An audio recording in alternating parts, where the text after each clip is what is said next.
Vou contar uma história. Na verdade, eu vou contar uma história de uma história. E quem vai contar essa história é Shiva. Ele vai contar essa história para Parvati.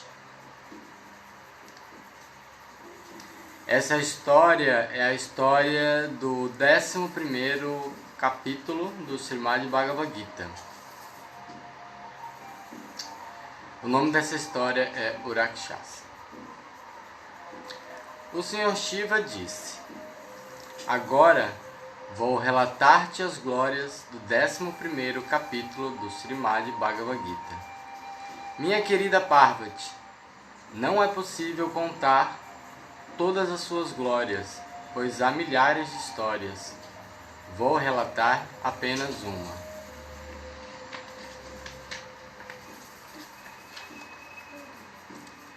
Nas margens do rio Pranita, existe uma grande cidade chamada Megankara, na qual fica o famoso templo de Jagadishvara.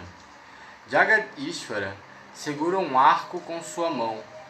Naquela cidade de Megankara havia um Brahmana puro, chamado Sunandi.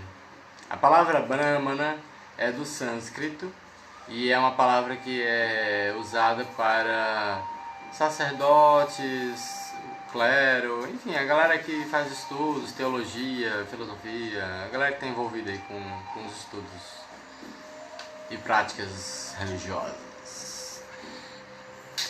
Ei, Gabi, beleza? Contando uma história aqui, tô contando a história de Shiva. O Shiva tá contando uma história. Depois tem lá o comecinho, eu comecei agora. Sunandi costumava sentar-se diante do Senhor Jagadishvara e recitar o 11º capítulo do Bhagavad Gita. Essa história da próxima vez eu vou colocar um resumo, né, da história. É uma boa. Sunandi costumava sentar-se diante do Senhor Jagadishvara e recitar o 11º capítulo do Srimad Bhagavad Gita e lembrar da forma universal do Senhor.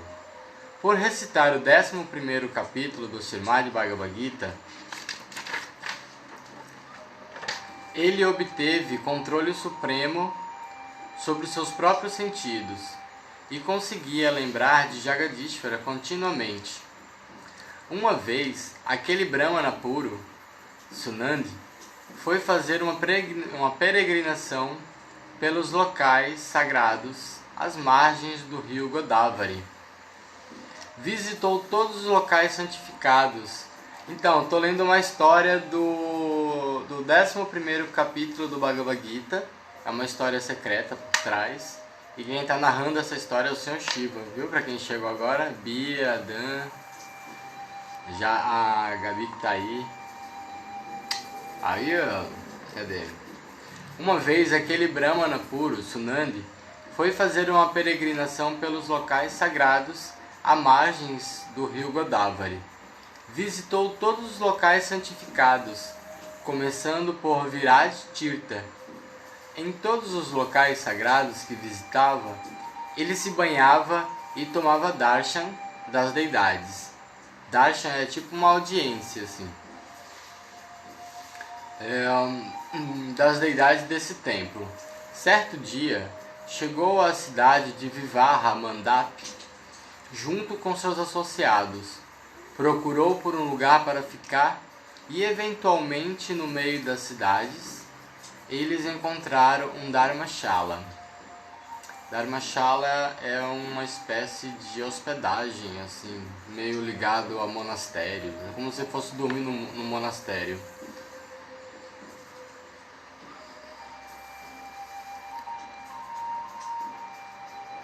Onde foram descansar naquela noite. Quando Sunandi acordou de manhã, descobriu que todos os seus associados tinham partido. Enquanto procuravam por eles, encontrou com o líder da cidade, que imediatamente caiu aos seus pés e falou: ó grande sábio, não posso dizer para onde foram teus associados, mas posso dizer-lhe que existe um devoto igual a ti.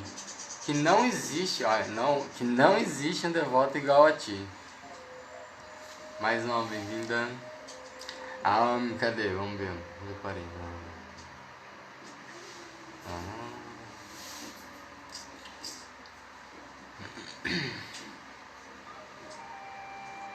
Aqui.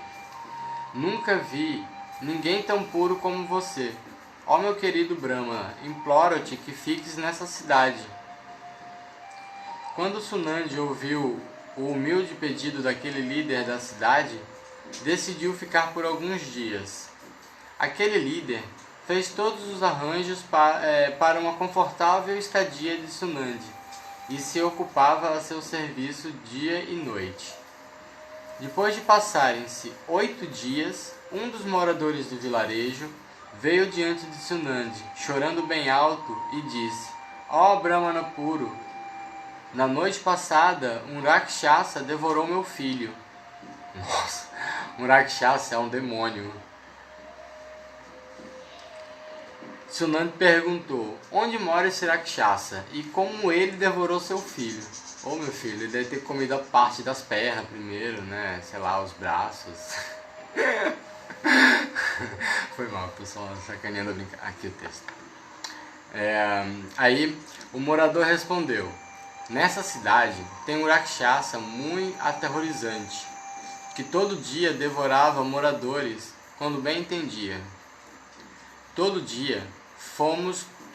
Certo dia fomos todos até o Rakshasa e pedimos que nos protegesse, e em troca providenciaríamos sua comida diária. Conheço essa história, hein?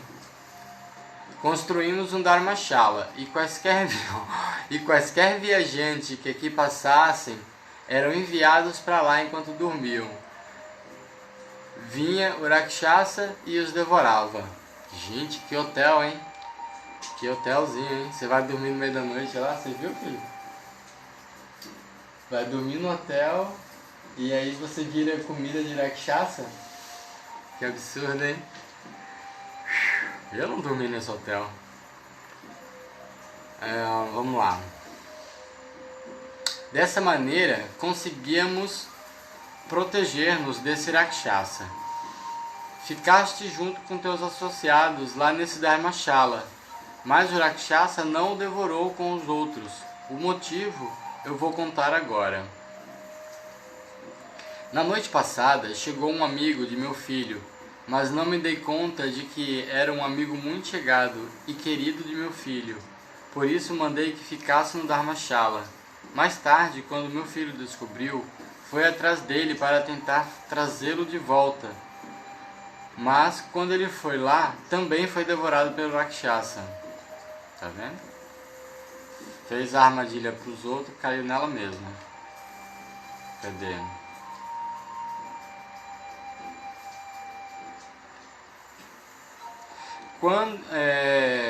Quanto a consegui-lo de volta, isso vai ser possível quando eu for libertado desse corpo de Rakshasa. Peraí, perdi. Pronto. Hoje pela manhã, fui ao Rakshasa e perguntei por que ele devorara meu filho, junto com os outros viajantes. Também perguntei se havia algum meio de conseguir ver meu filho de volta. Aquele Rakshasa falou: não sabia que seu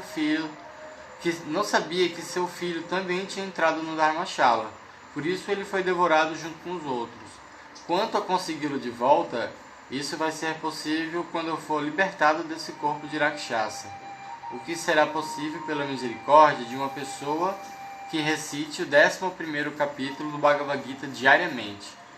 Nesse momento, tem um Brahmana hospedado na cidade, que ficou nesse Dharmashala, mas que eu não devorei, porque ele recita diariamente o 10º capítulo do Bhagavad Gita.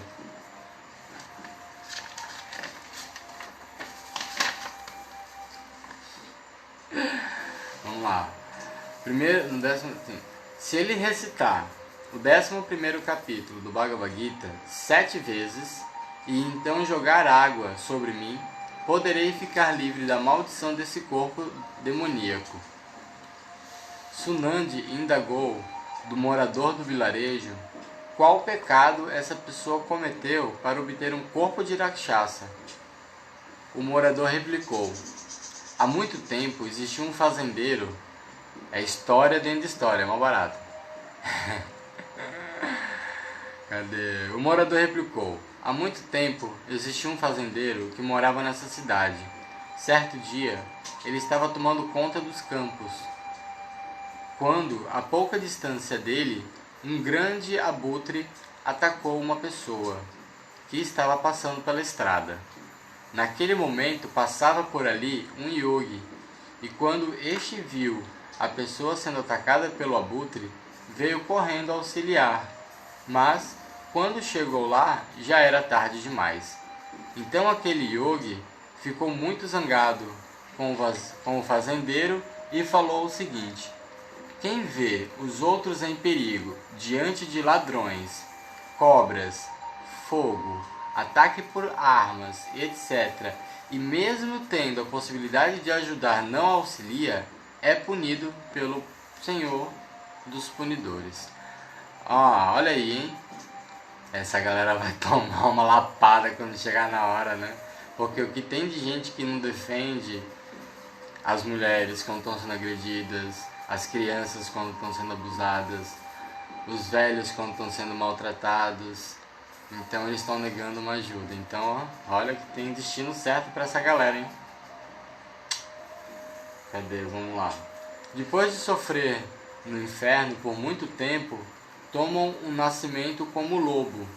E quem ajuda alguém necessitado certamente agrada o Senhor Vishnu, o Divino Criador. Quem procura salvar uma vaca das mãos de um animal feroz, de um homem de baixa classe ou governante malvado, alcança o Senhor Vishnu.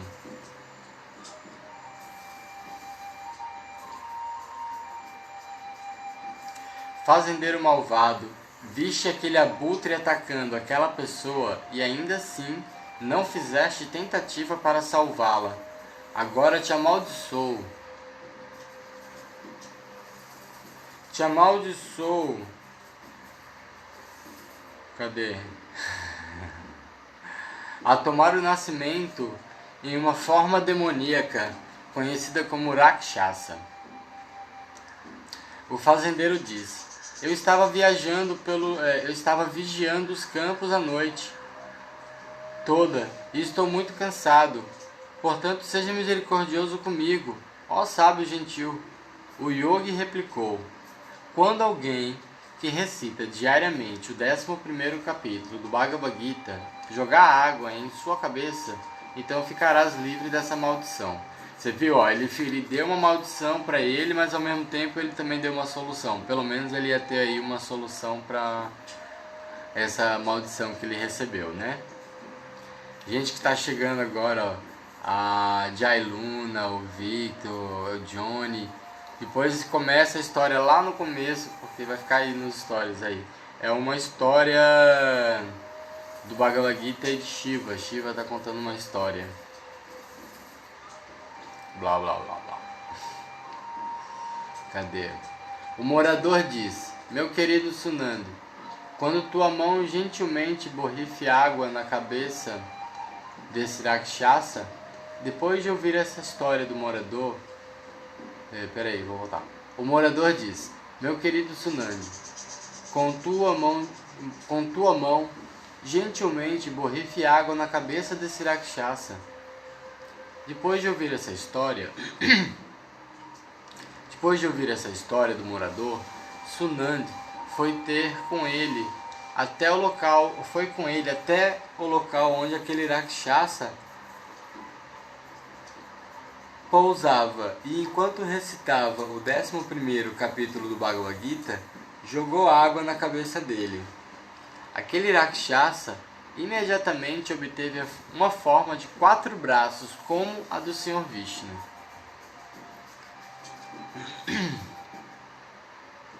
E então todos sentaram numa nau de flores, ou um aeroplano, uma nave espacial, talvez, um barco, né? Nau vem também de embarcações marítimas, né?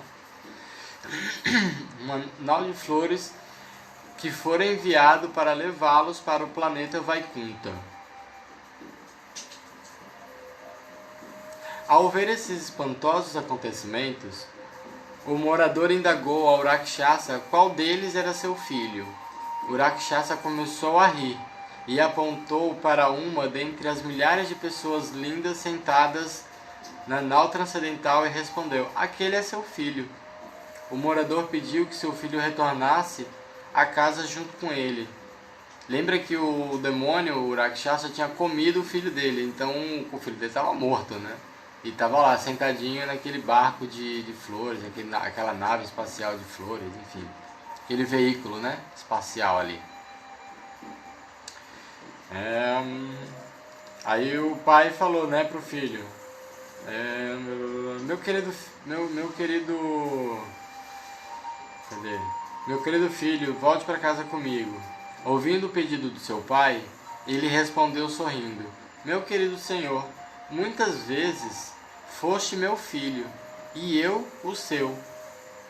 Mas agora, pela graça desse grande devoto puro, Sunandi, fui liberado dessa roda de nascimento e morte, e agora eu volto para o meu verdadeiro lar, Vaikunta. Ele falou: o quê? Ficar aí nessa roda aí? Cara, não, vou voltar, vamos embora. Querido senhor, por favor, renda-te aos pés de lótus de Sunanda e ouça dele o 11º capítulo do Bhagavad Gita, e também poderás alcançar a morada do Senhor Vishnu, Vaikunta. Quanto a isso, não há dúvida. Essas nectárias instruções vieram da boca do Senhor Krishna no campo de batalha de Kurukshetra, em resposta às perguntas de seu amigo Arjuna. E só ouvindo e recitando esse discurso é que se pode partir o apertado nó que nos ata a essa roda de nascimentos e mortes. O Senhor Shiva disse: depois de falar essas palavras cheias de sabedoria para o seu pai, ele se foi para Vaikunta, junto com todas aquelas outras almas afortunadas, e o pai dele aprendeu o 11º capítulo do Bhagavad Gita com Sunanda, e em breve também eles foram para Vaikunta. Minha querida Parvati, agora ouvistes as glórias do 11º capítulo do Srimad Bhagavad Gita, que é capaz de destruir todas as reações pecaminosas. O capítulo 11 do Bhagavad Gita é cheio de glórias. Ele dá o poder de liberar todas as outras pragas a quem o recite diariamente e leva-os ao mundo espiritual, Vaikunta. Só ouvindo e recitando esse capítulo é que se pode partir o nó apertado da roda de vida e morte, capaz de destruir todas as reações pecaminosas. E aí, essa história aí acabou de acabar. Pra quem chegou agora, vai ficar aí nos stories aí, quem quiser ver lá do começo. É uma história bem legal. E é isso. Voilà.